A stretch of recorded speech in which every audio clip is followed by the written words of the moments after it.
Alright, so what we're gonna do today, while we wait for the patch notes, is we're going to do a little bit of a, everything explained run. I'm just gonna copy this format here.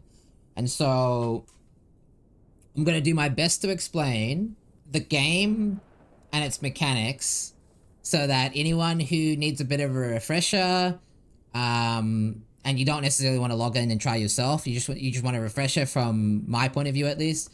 Keeping in mind though that I'm not like some giga Last Epoch vet. Like I only have 1,000 hours in the game roughly, so I don't have quite as many hours as, let's say, like Dreadful or Lizard. But I can at least explain it from my point of view only. Yeah, I mean that's nothing in an ARPG. That's nothing. So anyway, Steel everything explained. Steel explains. All right, that'll do. So I guess, should we start already? I guess we should start already, hey? All right, so I guess the first thing, choosing your character. So when you log into the game, you'll be presented with 5 class options. Each class has 3 masteries. These masteries currently are not respecable, but you will be able to respec come the patch on the 17th, which means it doesn't matter too much what mastery you pick, but it does matter what class you pick. Because you can't obviously respec class, you'd have to make a new character. I will be doing this run with a Sentinel, which offers the Paladin, Forge Guard, and Void Knight. So you'll have to pick your league. Now, obviously following with Path of Exile, you are going to want to pick the Cycle realm. Cycles are just like leagues or seasons, whatever you want to call it. So make sure you are picking Cycle and not Legacy. Legacy is just your standard league. And you've got a few game modes here. The only one that might be new to you is Solo Character Found. Solo Character Found is different. It's a bit of a new thing. And basically, it locks all your loot, all your stash to that character. I would not recommend picking this one, because it means that if you find nice gear, you can't reroll and use that gear on another character. I would recommend just playing Solo Account Found if you want to play solo, or just unticking it and just playing like normal. I guess a few things to mention. You have a lot of recovery by base in this game. As you can see, 6 health regen is nearly 6% life regen. So you will actually have a lot more natural healing that you might be familiar with in other games, which is really, really nice. Doesn't mean the game is necessarily easy, but it does mean that if you need to disengage, you will naturally recover. You're not forced into pressing flasks, but you do have them in this game. By default, you start with 2. I think it goes up to like, it can get pretty high depending on the gear you get. Now, you do actually have a dodge roll in this game. Works kind of like Diablo 4, where you get a number of charges. I don't know how to increase this. Don't think there are many ways to increase the amount of charges you get in this game, but you can reduce the cooldown quite a bit. But you can see once I've expended it, I can't dodge roll anymore.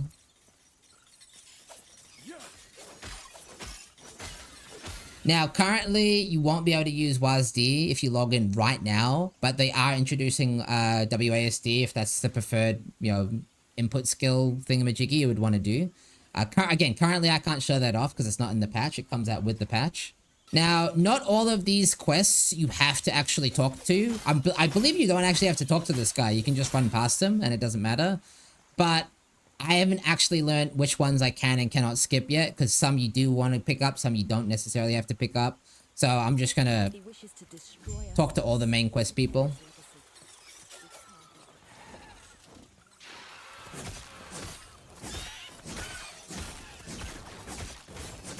Obviously, because we are literally level 1, we basically just have an auto attack on this character. I will swap to a two-hander, obviously, for more damage.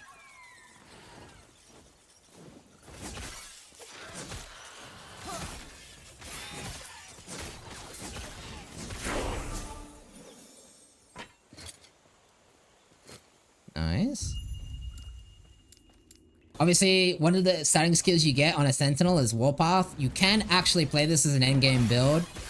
I will not be playing Void Knight in this little playthrough that we're doing here. I'll be playing Hammers.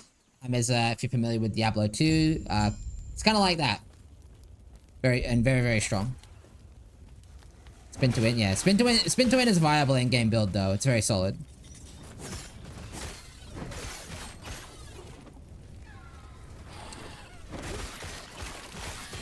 Yeah, I mean, hammers is what I've been practicing, so I'm just gonna keep practicing on hammers for now. How important is it to really know what you'll spec into or follow your build? I will show that off as well. Is warpath leveling viable? I remember hammers being much better. Yeah, hammers is the premier way to level. As you can imagine, there is going to be a best way to level. And this skill I just got now is one of the better ways to level. There's obviously min-max stuff you can do, but you can see it returns, hits twice, has pierce by default. It's really, really, really, really strong. And it can be used to apply ailments, especially when you get points into it. But I'll explain all of that as we go. Do dialogue options matter?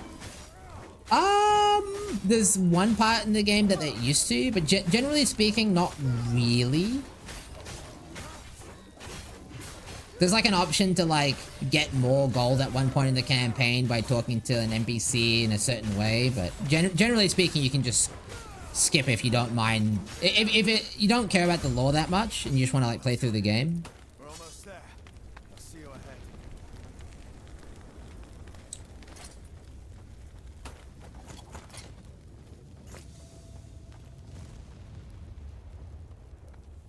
There's no need to un-ID something in this game.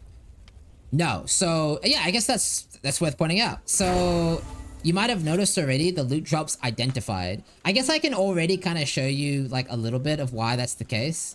So Last Epoch balances its loot drops via the filter system. So you can choose to get a filter from somebody else, same as PoE. However, I do recommend trying it out on your own. I do think that's a very good idea. Because it's very, very, very, very simple at its core. And it is better for like a specific character. Like, for example, there's no never sync general filter for the game because loot filters are very class and build centric. Which basically means that your filter is for your character only. If you tried to copy Ben's filter on his like slamming build and you were playing a bow character, you would drop no bows, right? It would be bad. So we'll just give it like a little title, description, POC. Okay.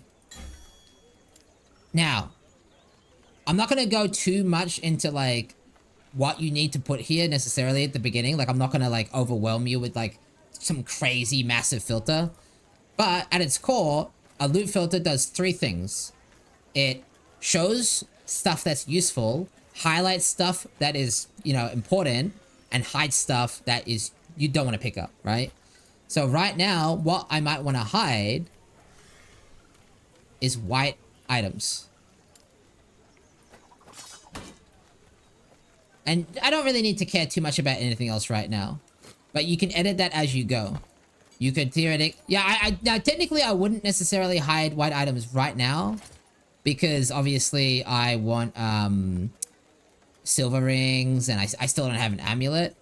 So temporarily I'm going to disable this rule, but I will enable this when I've got some white items equipped. I'll explain more about highlighting when we get to a bit of a higher level. Yeah, I guess we can look at the passive tree as well. So, in Last Epoch, a bit of a difference between other ARPGs is respecing. So, in Last Epoch, I would say this is one of the more free ones to respec in, which means you're highly encouraged to experiment, try things out, maybe spec into something temporarily because you need it, and then spec out of it later as you progress. So, for example, fire resistance in this act exists, so it's quite good to get a bit of fire res early, and void res in Act 2 is pretty prominent. So, Juggernaut is really strong early. I do want 1 point into Fearless for travel into this block node. So, what I might choose to do right now, I could theoretically go for Overwhelm just to get a bit of extra melee damage, but I'm going to use hammers from level 2 or whatever, because I like leveling with hammers. So I'm going to go for Juggernaut here. But let's say theoretically I wanted to respec, you would just go to this vendor here with the brain icon. There'll be one in every town. And you can see it only costs 10 gold. And it remains pretty cheap throughout. So you can see pretty cheap to respec there. I'm just gonna put one into each. Now, I guess I'll explain what these trees are. For now, you only need to really focus on Sentinel. This is essentially your base class tree. You end up spending the bulk of your points into a mastery later, but at the beginning you are forced to spec into sentinel passives up until 20 points, I believe it is, in order to spec into masteries. You can spec more into these, and you actually do on this class because some of these late game nodes are very, very, very strong. But yeah, you do need to spend at least 20 points. And we also have got our first specialization. So in Last Epoch, your skill trees, and skill trees are specific to every skill. As you can see, like Volatile Reversal, Devouring Orb, Vengeance, they all have their own tree. A lot of your character power comes from these trees. So like having like making sure you're investing in these correctly and not like leaving them unspec'd is really important. A lot of your character power comes from these trees. Because I'm choosing to level with hammers, I'm going to be rushing the nodes up top. You could theoretically do this differently, but these are the nodes I'm going to go for specifically. Now, you might be wondering, if you can respec passives, can you respec skills? Yes, you can actually respec 1 point at a time, or you can even despecialize the whole skill. And the way that system works is when you do respec, you just have to level it up again. But it has accelerated, boosted experience rates as well as minimum levels, so you don't have to restart from scratch for very long. So it's I'm not going to say it's free to respec, because there's a little bit of a time investment, but to give you an idea, once you get to endgame, respecking a skill is usually only like 5 minutes. Maybe a little bit longer, but yeah, 5-10 minutes. So it's very, very, very quick. It's intended that you're not respecking all the time. Like you're not respecking every single map, but if you want to swap out, it doesn't take very long. Again, you got your vendors. Usually what you're looking out for here is going to be damage and movement speed. So you can see I don't really have... Yeah, I didn't really get any good boots or weapons or anything, so I'm just not going to bother buying anything here. But these vendors early on can be quite nice for things like silver rings, or maybe a weapon with damage, or boots with movement speed. So silver rings specifically have movement speed, and boots can roll movement speed implicitly as well as an explicit. So that's why silver rings. It's just a speedrunning thing. You don't have to use them. But obviously movement speed is really good. So, as you can imagine.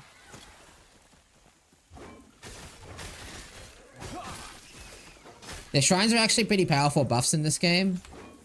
Or have powerful effects. So I will go grab that real quick.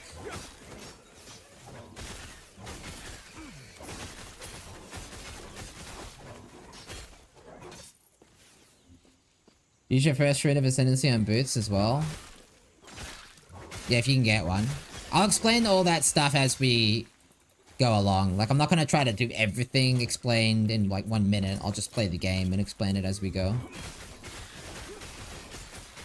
There's a silver ring right there. So, the ring we were talking about, it's 5%... It rolls between 3 and 8% movement speed. So, if you get 2 nice silver rings and boots with movement speed, you can get a lot of movement speed.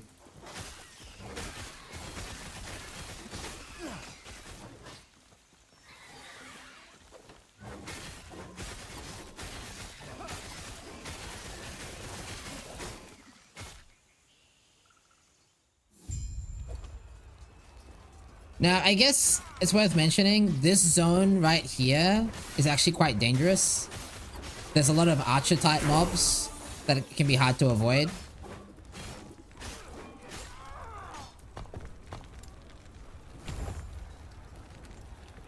This boss has to, yeah. Because you have limited tools at this point in the game, you just need to be a bit careful. There's not too much you can do other than just be careful. Yeah, these archers can, like, really stack up if you try to, like, run too far ahead.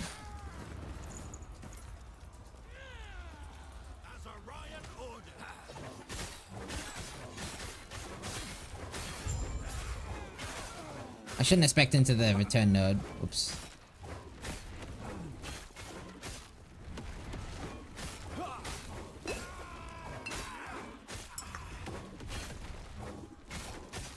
I guess I'll just vengeance his ass.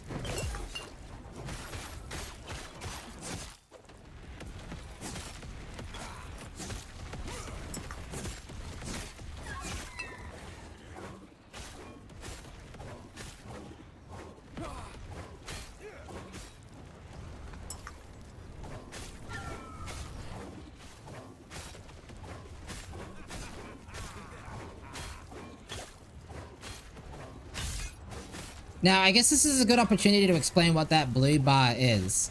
Now, they are actually reworking this for the upcoming patch, but you will see this blue bar on certain bosses, and it's basically a system designed so that bosses temporarily gain a buffer to their life, and it does decay over time, and it's kind of designed to bridge the gap between builds that do a lot of damage and builds that do like more attrition-based gameplay. So it makes the strongest builds weaker and the weakest builds stronger, is the idea. Yeah, there are actual bleed builds in Last Epoch. This is going to be a bleed build, the build I'm playing now. Now this right here, you might notice, is a blue quest. So it's actually optional. Oh god. You can see what I mean, right?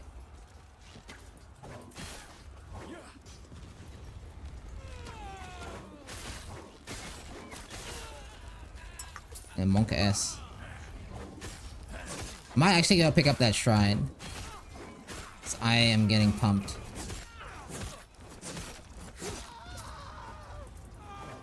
Uh-oh.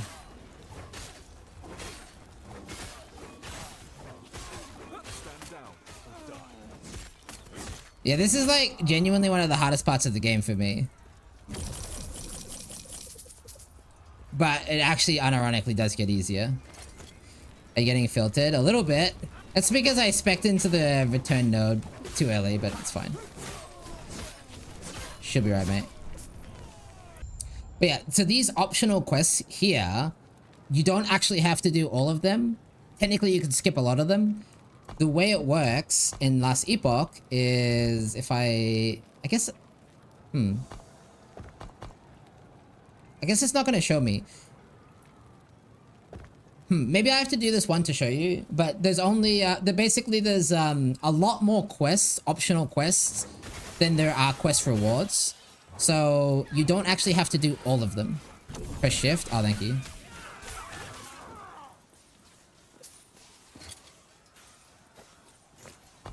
There we go. Yeah, so you can see here, there's 15 passive point rewards and 8 idle slot rewards, and there's actually more quests that give these than you have to do. So you don't actually have to do them all. So you can choose to do them early in the campaign or later in the campaign, or maybe there's a quest you really don't like for some reason. You don't actually have to do them all. Yeah, they recently buffed shrines, so shrines are really OP now. So I would recommend clicking shrines. Shrines used to be for a long time very like mediocre. Now they're like really strong. Yeah, I don't think there's anything like a shrine build like Path of Exile. I think shrines are just generically strong now for a lot of people.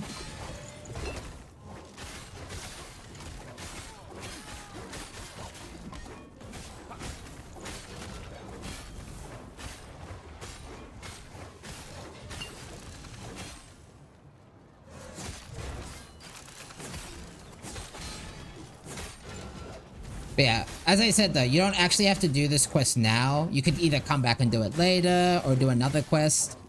I do prefer to do them as I get them because you get the character power earlier in the campaign rather than later. But again, just as a reminder, you don't actually have to do all of them. And you see that quest gave me a passive point and some XP, which I will use to get Iron Spiral.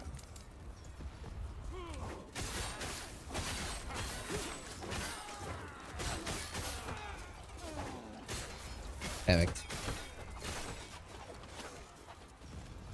Cute dog's actually making a shrine unique. That's really cool. Will you be racing for Uber Aberoth? I will be trying to do Uber Aberoth. I don't think I'm going to be racing necessarily. According to the devs of the game, they expect Uber Aberoth to die in 9 days, which would make it harder than like a PoE Uber. I mean, we'll, if it's actually going to be that hard, yeah, I don't know. I'm going to get filtered for sure. For reference, Aberoth did not take nearly that long. I think Aberoth was 2 days. Yeah, Ziz is announcing the race today, I believe. Is that correct? Like I mean, it's already kind of pseudo-announced, but I think he's making like a thing for it. In 3 hours, yeah. Wait, really? Yeah, really. Yeah, this is actually a good opportunity to explain those shards that I just picked up. Now, these will be transferred automatically into your crafting material bag after the patch. But you can see we got some shards. Now, the way shards work is they're effectively taking a mod from an item. You see how I have melee damage here, or stun chance, or dodge rating. It's essentially like an itemized version of those affixes that you can actually add to an item. So you saw I just got block and fizz resistance. So what I could do is I could take this helmet and I could add that affix via the shard directly to the item, just like that. And look, now I have 12 fizz res, just that simple. And that is at its core how crafting works in Last Epoch. You get an affix that you want, let's say for example, fizz res, like I just showed you, and you slap it on an item. Yeah. Now, the system here is it uses a resource called Forge Potential, which you cannot get back. So this item has 17 Forge Potential. I can continue crafting on this item until the Forge Potential reaches 0, and then it's done. Yeah, and you can open this any way you want. Just press F, or yeah. That is crafting. Now, you might be thinking, like, what about the complexity? Like, is it really that simple? And yes and no, that is the core of it. But there's things like runes that you can add, glyphs that you can add to modify the outcome and interact with the item further.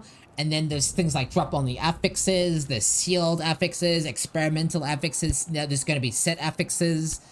Then of course there's legendary items, which are uniques combined with rare items. Like it does get much more complex while still retaining that simple, approachable crafting system. So it's straightforward with more depth later down the line. That's, again, not like PoE 1 in terms of like meta crafting, but yeah. I click button, I craft. Yeah, that is at its core crafting. So there you go. I guess you might be wondering how you get those shards. You get shards from killing monsters, but another big way you get those shards is from Rune of Shattering. So I don't have one to show you yet, but let's say I really wanted fizz damage or damage over time. I could use a Rune of Shattering, which are quite common, and disenchant this item for shards. And it will give you some or all of the shards from the item. But I don't have one to show you. They are pretty common though. It's just obviously this is fresh start. You can buy them off the vendor for 2,000 gold, but I only have 2,000 gold. Yeah, I guess this is a good opportunity now to explain how mana works. So I mentioned earlier that life regen is quite high naturally. Mana regen is also pretty high naturally. Now there is no mana flask. But what you can do, if I just hold down my button... Well, I kind of need to dodge at the same time. But if I just hold down this button, you will see I will actually run out of mana. And they have a resource system where you can actually go into the negative for one cast. As you can see. Which does have a use case in certain builds where you can kind of dump your mana in like a big nuke and then wait. I think like the Sorks kind of do this sometimes with Glacier, but you don't really have to deal with that on the Hammer Paladin at all, at least. So why are you throwing a hammer? Obviously this is just one ability in the game. Hammers have their own damage. So for this character, this is just a stat stick, which doesn't actually do anything. Technically I should be using a shield here. With this would probably be better. Yeah, I didn't explain it, so I guess I will now. That's also sick, by the way. So, another thing I glossed over is how you unlock these skills. So you can see the base class skills you unlock with levels, but then there are these skills over here, which all have numbers. Now, you can see a skill we just unlocked a few minutes ago was called Rebuke. You get these points by spending points in the base tree. So you can see at 20 points invested, which you have to spec into other masteries, you will get Smite, which will give you all of them by default. Now, something really cool is when you spec into a mastery, you can still spec into other masteries and get those skills. So you can actually play a Void Knight with Healing Hands, or you can play a Paladin with Volatile Reversal, or a Forge Guard with Sigils. There is a limiting factor here, which I'll explain after I ascend. But you essentially do have access to everything here. The only things you are locked by is these skills here. Erasing Strike, Forge Strike, and Holy Aura. These are the only skills that are locked behind a mastery. Everything else is up for grabs in theory.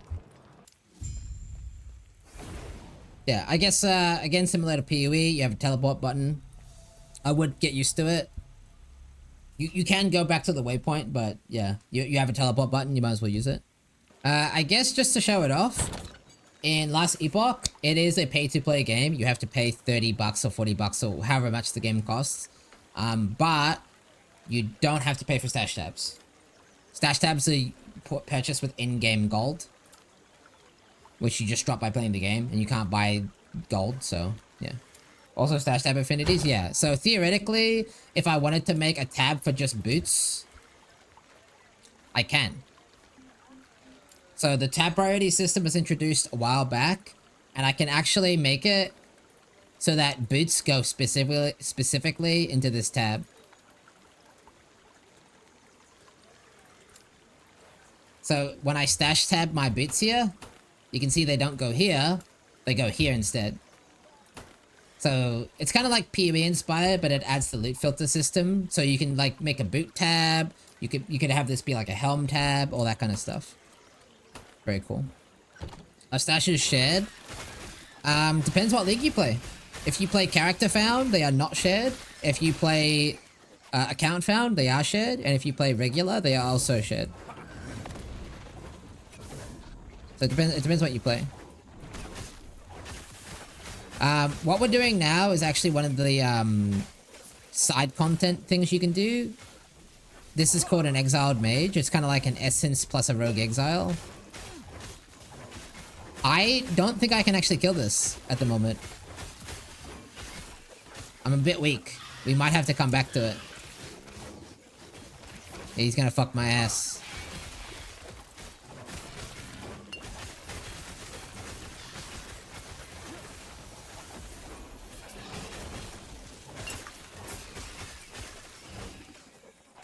I guess you want to do it anyway, just for memes, chat.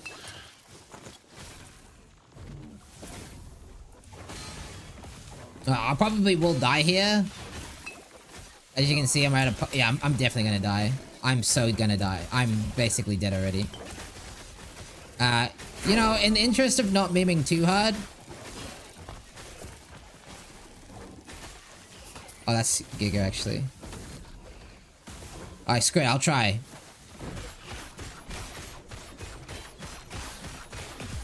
Oh, God.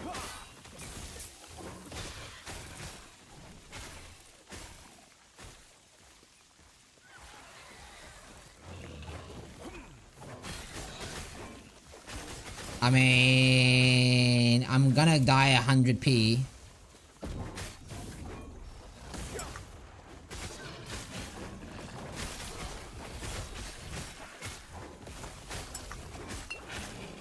Stand down or die. I would not recommend fighting an Exiled Mage this low level. Oh my god. Okay. Yeah, we're leaving.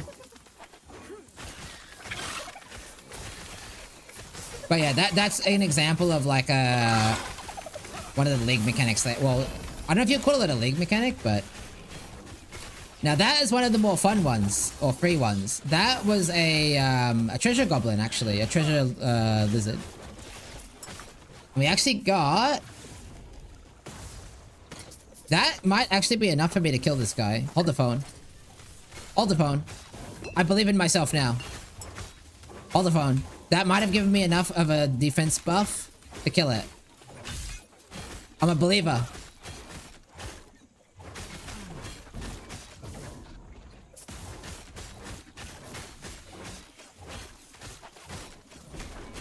Ramping. Hey, we did it!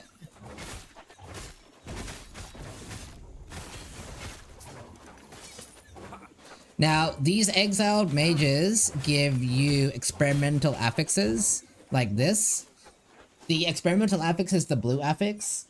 They're very situationally useful. That is still an upgrade because my belt's literally white. Generally speaking, though, it depends on the build and what you want to do with it.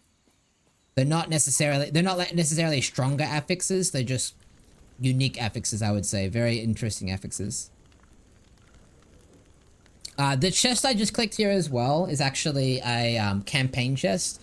So this chest always spawns here, and I believe it spawns with these mods as well, if I'm not mistaken.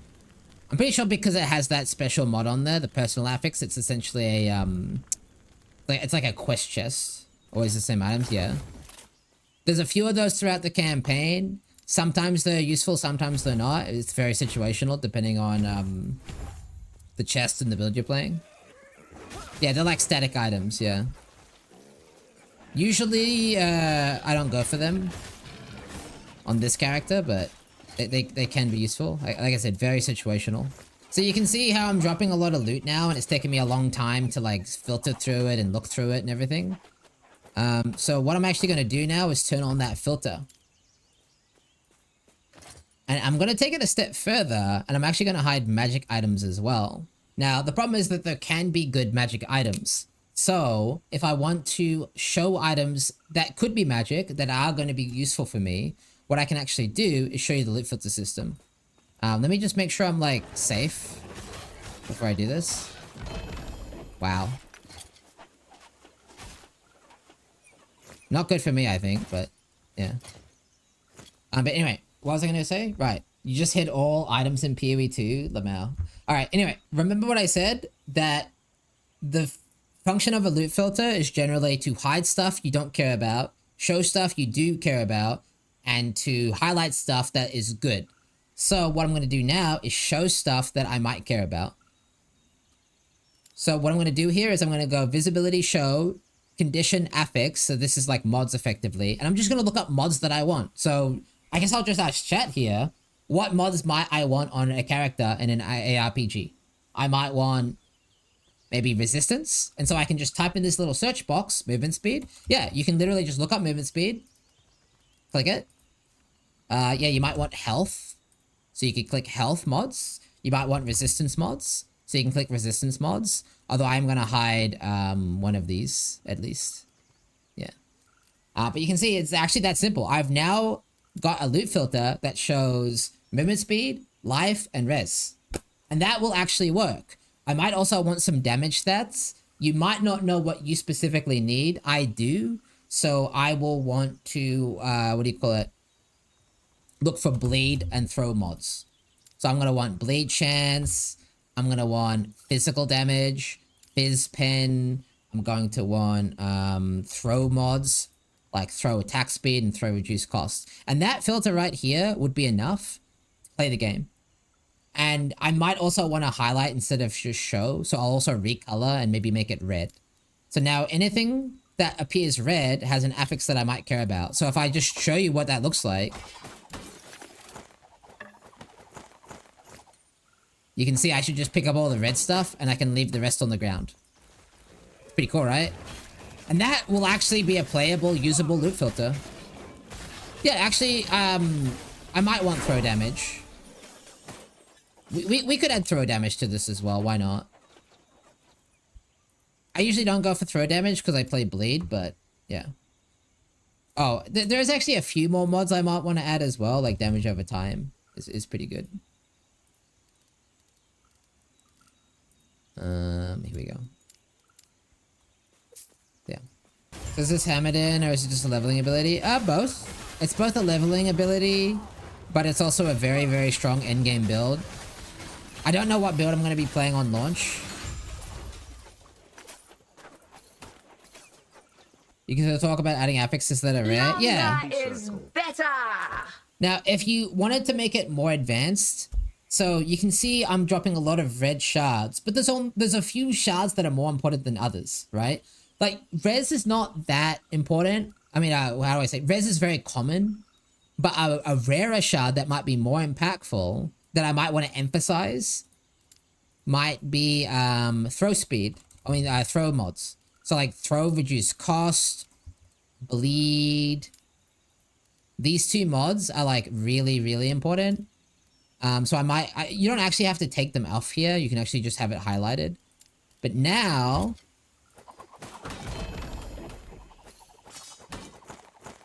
you can see none of the mods are, like, highlighted. So I don't have any of the, like, really good mods, except on my sword. So you'll see my sword has now got all caps. I could even make it a different color if I wanted. I could make it, like, pink or purple.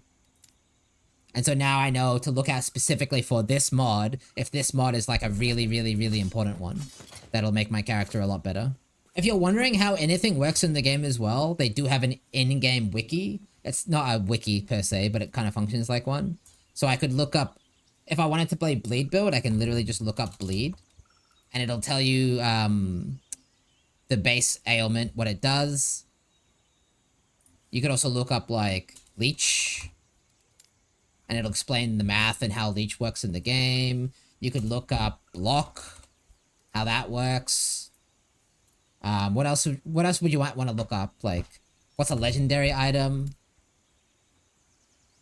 What's a dungeon? Like, in fact, what's the mage we just did called again? An experimental mage? We can even look up that mechanic that we just did earlier. Or we could look up the loot lizard. So anything at any point in time, you can just look up in-game if you need a reminder or a brief explanation of what it does. How do you open it? G, in-game guide. Alright, this is a good example. Alright, hold the phone.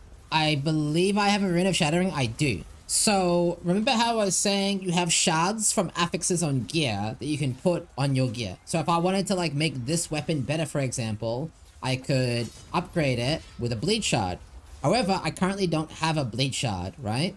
What you can do is you can shatter or remove. I only have the shatter shard though, right?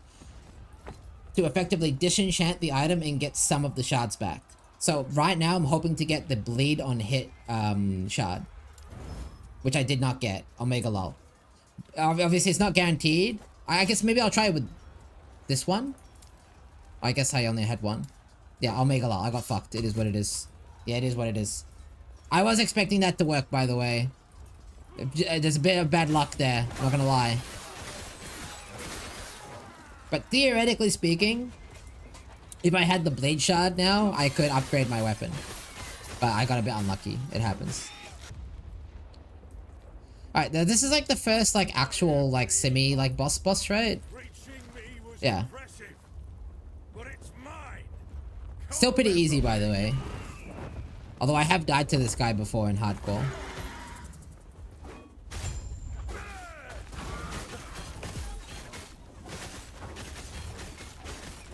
Yeah, this is usually pretty good for this boss.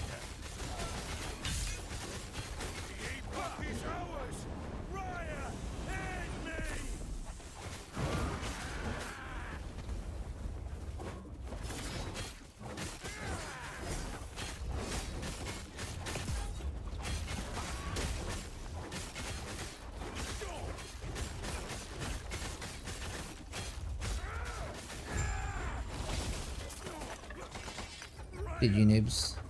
Yeah, so believe it or not, that was already the first chapter complete.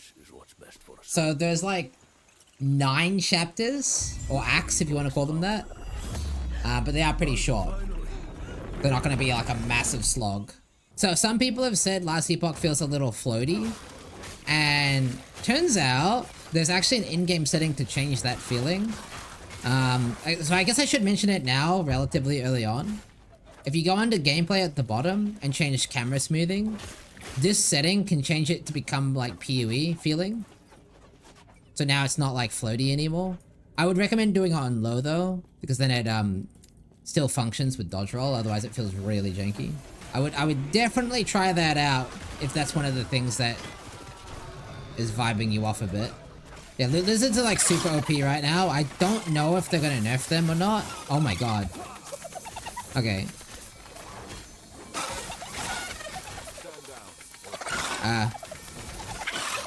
I don't have the damage to kill these guys. Or do I? Yeah, lizards are super OP. Hang on.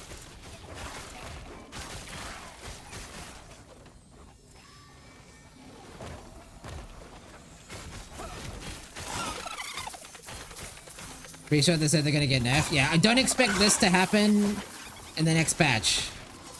Get that rare amulet. Yeah. Although, wrong base though. But yeah. Okay, here we go. So, this is one of the most important mechanics you'll need to know about. So, there's not like a ton of League mechanics yet in Last Epoch. Exiled mages, the loot lizards, the shrines, and these eggs. This egg is one of like the more important ones. So this egg thing that we're about to do is called a Harbinger or a Nemesis. And what they do is they give you like an ultimatum basically. You get X items and you can choose to either re-roll it and try again for another one. Kill it now to get what you've got, or to empower it, which will increase the difficulty of the next encounter and also increase the loot that you get, but you won't get the loot yet.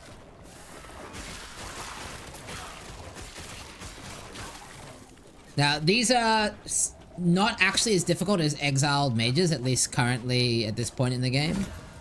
But you can see we've got two gloves, a pair of belt, and an amulet.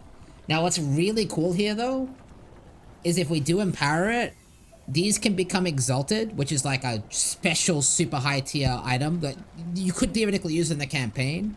And this claw could theoretically gain legendary potential or legendary affixes. Empower to show it off. Yeah, so the best...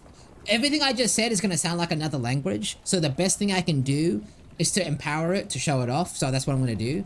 But just keep an eye... Just like, try to vaguely remember that these are like low-level items and uniques. So just keep that in mind when I click empower and compare it to what it turns into. And you still get loot when you empower as well, yeah. So empowering is good, generally.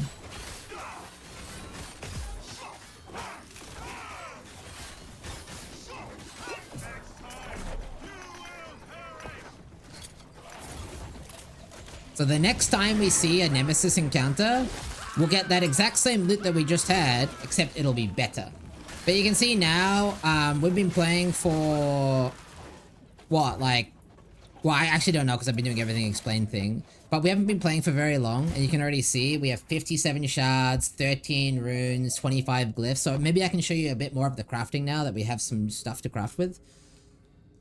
So you can see how the system works. So we have shards that we can add. So this act, as you might notice, is a bit purpley. It's a bit voidy.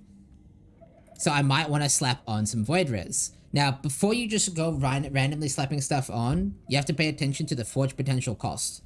So you see how this has 15 forge potential, and it costs between 1 and 14.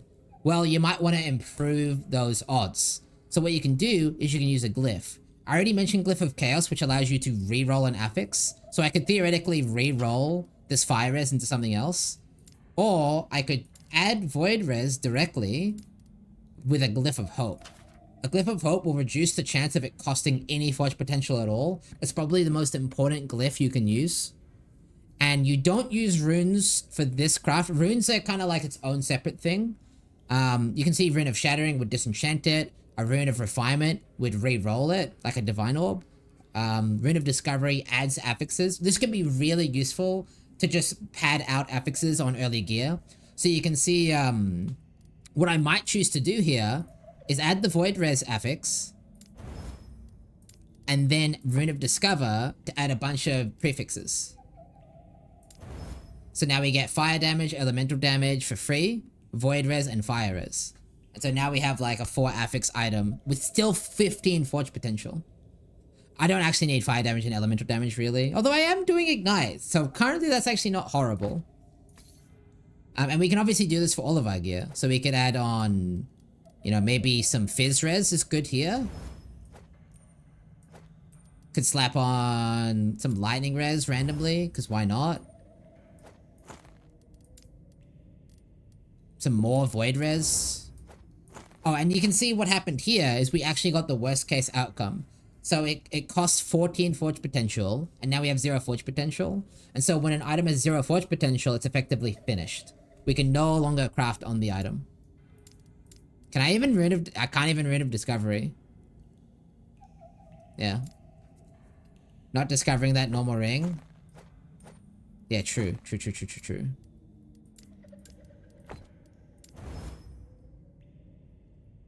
I mean, we didn't necessarily get anything too good there, but it's worth the gamble. Now, we now explain what mod affixes benefit skills. I'm not the best person to explain that, but I'll try my best. So at this point, you might be wondering, how do I actually scale my build's damage? Now, if you hover over the skill, I'm playing hammer throw. So it'll say it scales off physical, throwing, attack, strength, and dex. So this means that if I was playing, this means that if I had physical damage as a stat, like this sword here, increased physical damage, unlike Path of Exile, so this is important to note, unlike Path of Exile, this increased physical damage stat is actually not local to the weapon, it's a global mod. So that physical damage would actually scale my hammer. So you can see that 79 actually goes up to 105 from the physical damage and the bleed. I guess this is factoring in bleed and ignite somehow, I guess. Does it actually scale? Did the tooltip change with ailments? That's kind of 5-hit actually. I guess it must. Yeah, that's pretty cool. Anyway, real quick, I'll talk about... there's no base damage though. So it must count ailments. It's the flat. Yeah, okay, so this is where I have to tell Twitch chat that they don't know what they're talking about. Throw damage is the only way to scale the flat on a throwing ability. You cannot scale melee damage with throw damage. It doesn't work that way. As you can see anyway, it does mention strength and dex. So this is where ailments are a little bit different.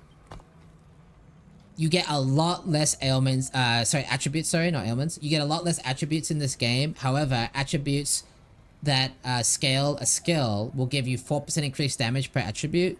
So let's say hypothetically you add 100 strength. This would give you something like 400% increased damage. Press Alt on the skill. Yeah, you can see the scaling here. But it also means the attributes themselves are a lot more powerful. Like getting 100 strength is a lot, and it would impact your damage a lot as well. And you also get other benefits. Strength gives you armor scaling. Vitality gives you life and res. Dex dodge. Int ward retention, so on and so forth. Just to give you like a brief idea, flat is a premium stat in this game. So if I did have flat damage scaling on, like, let's say, I think I have it on this amulet. That flat throwing damage is like considered a very premium stat. This would greatly increase my damage. Because flat is very rare. Like, I think most skills only have a few hundred flat, like, endgame. Like, not even few hundred, just like 100 or 200. So, flat is like a very, high damage scaling stat in this game. Which does mean, you see how this flat +1 fizz sounds really low? It's actually really good.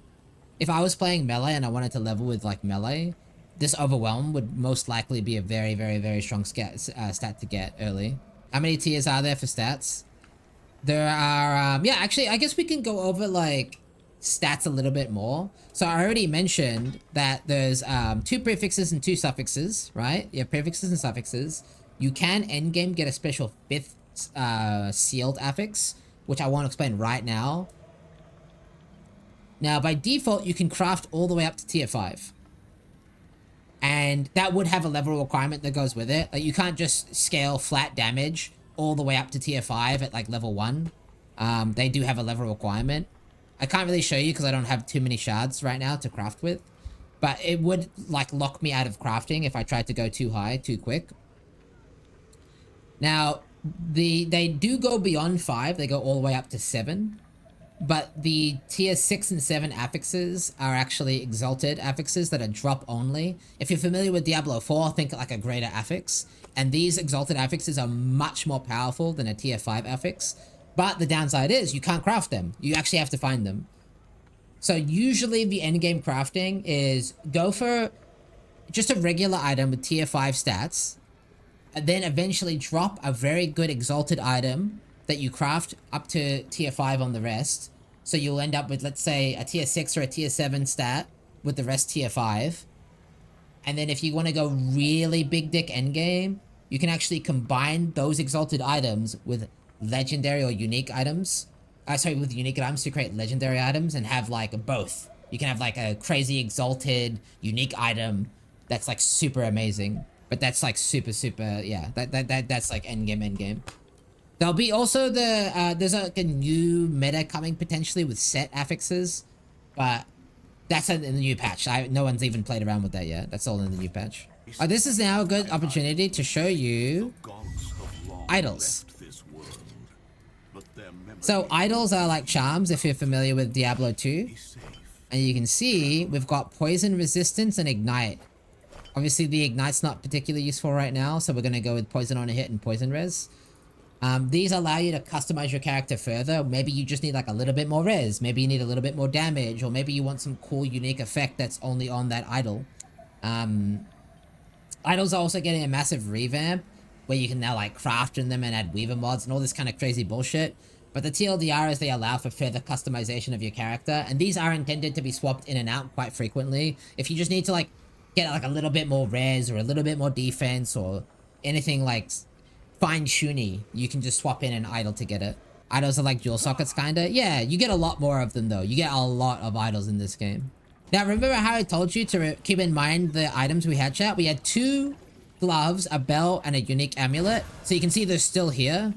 However, do you guys remember how they were like tier 1 affixes? They were all pretty shit. You'll now notice we've got a sealed affix with throw damage.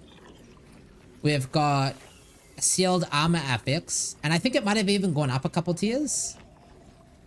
And fizz res and sealed armor again. And we now have a special like pink item. This is a legendary. This is pretty good. Shred armor on hit and life. Yeah, that's pretty good. Now, we can challenge it now to take it, but we can upgrade it again. We can actually upgrade it again, and it can get even better. So I'm definitely gonna upgrade this.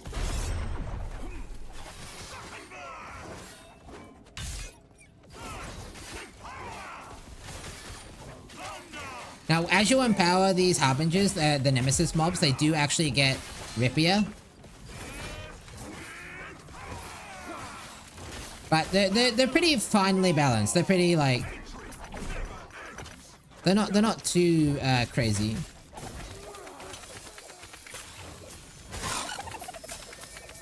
Yeah, now you can see these loot lizards are a different color. I believe this one drops different loot. Yeah, this one drops idols and glyphs, I guess. So you can see we actually got poison res and damage over time idol, which is nice. You can see zones reset when you TP, so just keep that in mind. Don't know how I feel about that, because it is a little bit janky. Why? Yeah, not a big fan of that. But it's only a problem in campaign, or problem quirk. Wow. Holy fuck. Okay, so this is what I was hoping would happen. Holy fuck. Okay, we're just cheating now. So, okay, that's, yeah, okay, that's cheating. Can you guys read that? You can, right? So I just, okay, so, okay. Now, I've played this campaign a few times recently for practice runs. This is what you're hoping is happening. Yeah, this is fuck. So basically, when you empower this egg thing, there's a chance you get exalted affixes while leveling. This gave me plus 30 flat throwing damage. I think this, how much more damage is this, chat? Like triple damage or something? So yeah, we just won the game basically. If I can kill this guy, which I should be able to. If I die, do I lose it? I can't. I've never died to these, so. Yes? Okay, let's not die then. That would be cringe. They do get harder when you buff them, as you can see.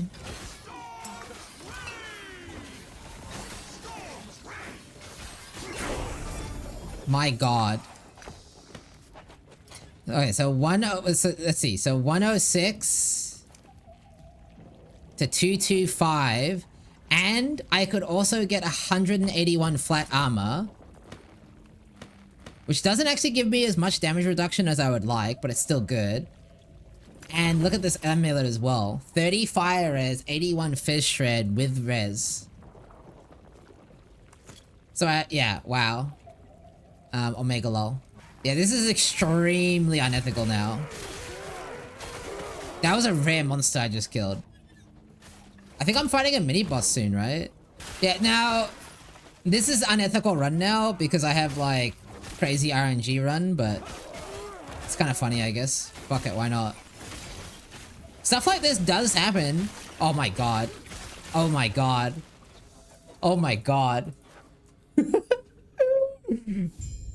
Oh shit. That's pretty good. That's pretty good, eh? That's pretty good. Wait, can I like shard you? Penis. Come on, penis! Penis! Okay, that's bullshit, but whatever.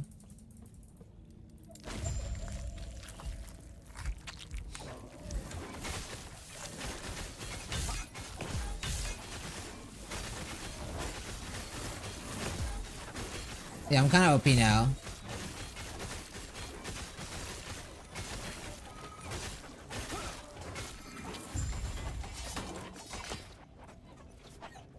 Yeah, this is a mega unethical run. That's cool. Should I not use the bell? I mean, fuck it. Why not? Why not? I mean, this is just for fun anyway at this point.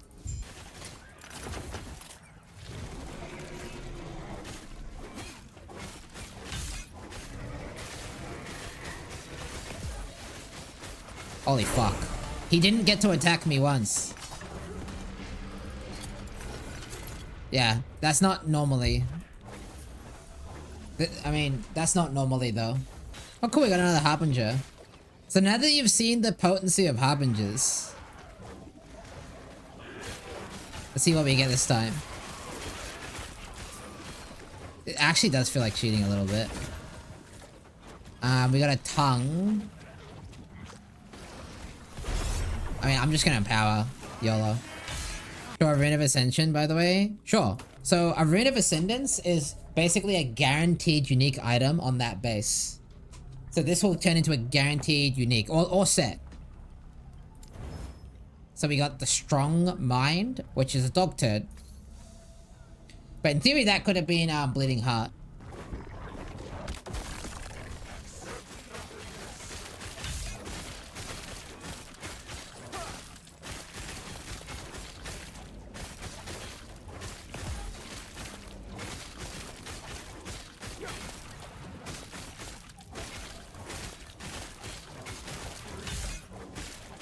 Mine now.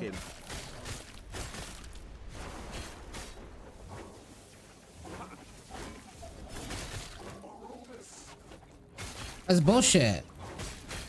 He teleported to the corner. That's bullshit. Ban him. This is the end of Act 2, and this is when you get your first mastery. This is like your ascension. There's no Uber Lab or anything like that.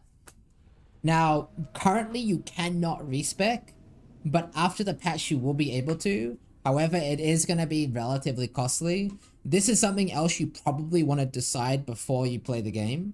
Your class and your mastery. I currently am going to be picking a paladin for this run. However, after the patch notes, I might decide to change what I play. I might even go a Void Knight for Time Rot. So I would do a little bit of research into the masteries and what they offer. So I'm going to pick paladin here. And you'll see that I can spec into this whole tree now. You can see Forge Guard and Void Knight though are locked. So you can still spec into these first three. Like you can still spec into the first half. But the second half, yeah, is the only, can only be spec'd into for what you choose for your mastery to be. You also get that mastery skill, which I said before. So if I put that on my bar, it gives me a passive 30% increased damage, 15% elemental resistance, and if I spec into it, I can get more buffs. So I get this giga fucking aura, basically. Yeah, Paladin's like sick. Surprisingly though, you might be thinking, because I've spec'd into Paladin, my next 5 nodes are going to be in Paladin. But technically speaking, I think your next best 5 points are actually spent in Weapons Master. This gives you 75 bleed with an axe, as well as 5 strength. Wait, evade, cooldown on evade. Wait, what's the downside of these boots?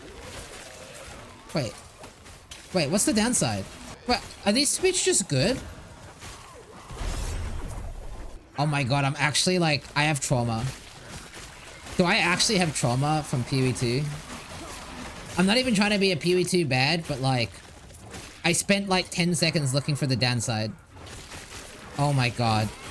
I'm not even trying, I'm genuinely not trying to be a dick, but I genuinely just spent way too long looking for the downside and I couldn't find it and I was very confused. Oh my god. I'm a victim. I'm still looking, dude. Like, evade, cooldown, recovery speed increased. Yeah, it's just all buffs. Oh my god. That's kind of strange. Why won't they make you finish the campaign and then move on to endgame? Because people complained over and over and over and over and over and over about skipping the campaign. And so the devs were like, well, if people really want it, why not? So instead of skipping the entire campaign, there's essentially campaign skips you can do instead. So it's like, it's kind of a compromise. You can skip parts of the campaign, but not the whole campaign. Yeah, shortcuts. Last Epoch devs are very willing to give players what they want. Basically, the game is made by marks. Like, to give you like an analogy, you have Jonathan devs and Mark devs. Last Epoch is just a bunch of marks, basically. I'm so mad they delayed for fucking PoE. Hey, look. Honestly, it was kind of a win-win no matter what. Because if they didn't delay, I think people would have gone back to LE. Like, day 1. And because they delayed, I'm pretty sure people are gonna be like, do I really want to keep playing PoE2 right now?